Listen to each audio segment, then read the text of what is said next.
NBC आवाज़ की कोशिश रहती है कि आपको ज़्यादा से ज़्यादा स्टॉक्स बताए जाएं जो कि इस थीम से रिलेटेड हो। तो इसी से रिलेटेड हमारी रेगुलर थीम चली रही है इलेक्शन स्टॉक सिलेक्शन। तो आपको वो दो स्टॉक्स या जो वो स्टॉक्स है वो ही बताया था, तो आप उनको भी एक बार नज़र डाल लीजिए।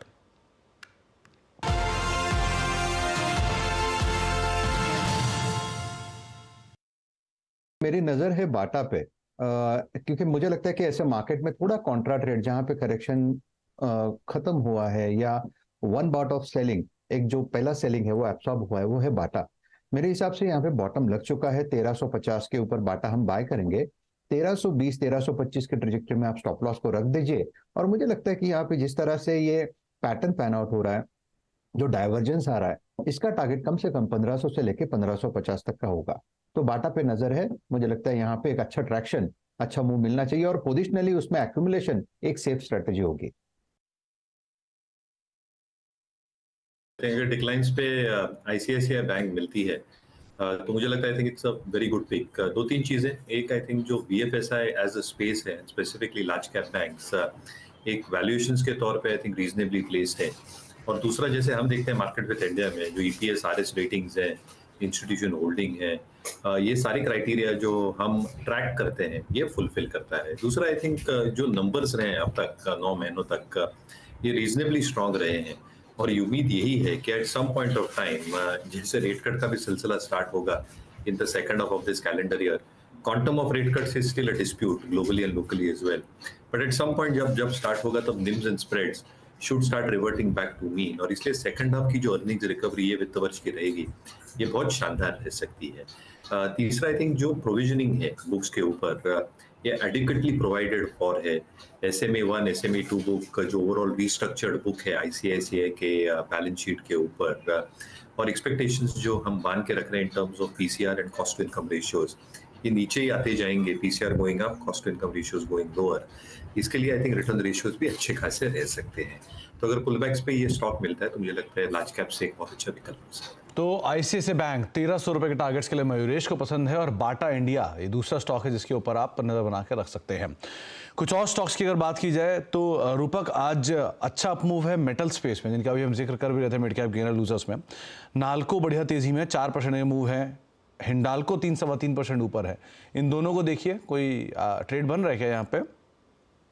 जी, नैल्को की बात करें तो 179 का स्टॉप लॉस रहेगा।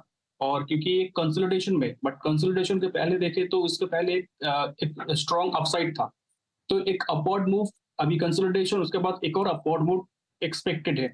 तो मेरे ख्याल से 200 तक जाना चाहिए शॉर्ट टर्म में, और नीचे एक स्टॉप लॉस मेंटेन करना होगा 177 का। तो 177 का एक स्टॉप लेके आप लॉन्ग साइड पे देख सकते हैं नाल्को को। लाइकवाइज जरा एक बारी एमजीएल और गुजरात गैस और आईजीएल इनको भी देखिए, यहाँ पर भी एक अच्छा मूव है। ऑयल एंड गैस का टेलविंड मिल रहा है। सो इनमें से कोई नाम?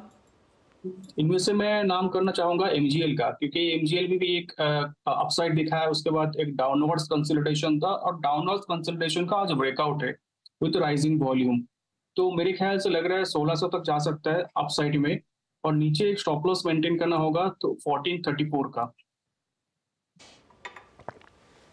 1434 का एक स्टॉप लॉस मेंटेन करके आप लॉन्ग साइड पे महानगर गैस को देख सकते हैं। 1477 के आसपास स्टॉक अभी कामकाज कर रहा है। एक ब्रोकरेज अपग्रेड एक साइड के लिए भी था, उसका भी इंपैक्ट है 3-3.5% ऊपर, ये भी कामकाज कर रहा है। इसमें क्या करना चाहिए?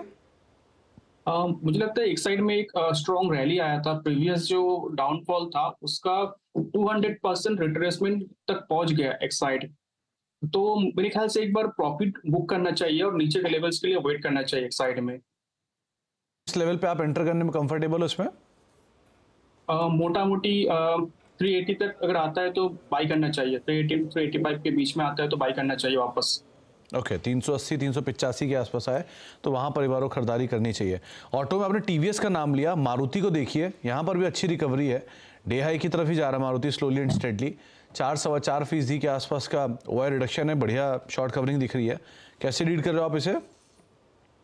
मारुति इंट्राडे बेसिस में अच्छा रिकवरी दिया है। मेरे ख्याल से एक बार 12,400 के ऊपर जाता है तो एक बार स्ट्रॉन्ग वापस फर्दर रिकवरी आएगा मारुति में, और जो मारुति को लेके जाएगा 12,700 तक।